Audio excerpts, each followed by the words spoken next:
कुलगाम जिले के समनू गांव में दोपहर गुरुवार को आतंकवादियों और सुरक्षा बलों के बीच मुठभेड़ शुरू हुई। पुलिस सेना के 34 आरआर और सीआरपीएफ की एक संयुक्त टीम ने एक विशेष जानकारी पर कुलगाम के समनू गांव में घेराबंदी और तलाशी अभियान शुरू किया। घेरा सख्त होता देख आतंकियों ने गोलाबारी शुरू कर दी। इससे मुठभेड़ शुरू हो गई। देर रात गोलाबारी रुक गई। शुक्रवार को दूसरे दिन सुबह फिर गोलाबारी शुरू हुई। पुलिस के उच्च अधिकारी ने बताया कि मुठभेड़ में 5 आतंकी ढेर कर दिए गए हैं और तलाशी अभियान अभी जारी है।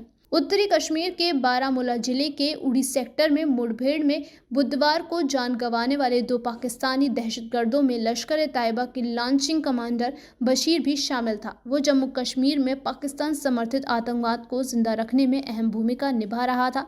उत्तर में लीपा घाटी से लेकर दक्षिण में राजौरी के साथ लगते पाकिस्तान के कब्जे वाले जम्मू कश्मीर में आतंकियों को तैयार कर लगातार घुसपैठ कर रहा था। बशीर ने घुसपैठ की कई कोशिशों को अंजाम देकर जम्मू कश्मीर में भारी नुकसान पहुंचाया है। सेना के मुताबिक उसका खत्म होना नियंत्रण रेखा के उस पार आतंकी नेटवर्क को बड़ा झटका देने जैसा है।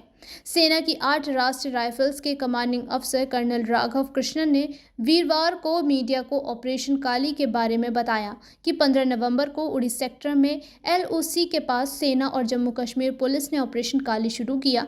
इसमें आतंकी घुसपैठ की कोशिश को नाकाम करते हुए 2 दहशतगर्दों को ढेर कर दिया गया है। उड़ी सेक्टर में नियंत्रण रेखा के उस पार से आतंकवादियों की घुसपैठ की सूचना के बाद इलाके में जगह जगह एम्बुश लगाए गए थे, जहां से घुसपैठ की आशंका थी। कर्नल राघव ने बताया कि खराब मौसम और कम दृश्यता का फायदा उठाते हुए बुधवार सुबह करीब 8:30 बजे आतंकियों की संदिग्ध गतिविधियां भी देखी गईं।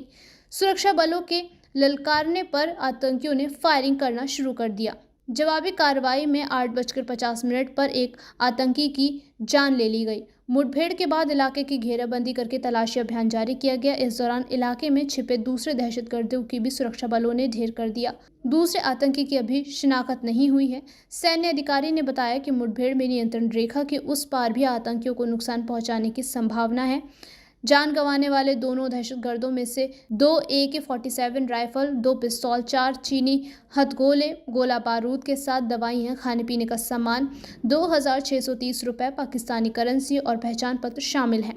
कर्नल राघव ने कहा कि उड़ी सेक्टर में एक ही क्षेत्र के माध्यम से बार बार घुसपैठ की कोशिश की जा रही है। पाकिस्तान इस बार आतंकी भेजकर जम्मू कश्मीर में शांति भंग करने की नापाक कोशिश कर रहा है, लेकिन हमारे सुरक्षा बल लगातार नियंत्रण रेखा पर मजबूत सुरक्षा ग्रिड के साथ कड़ी सतर्कता बरत रहे हैं।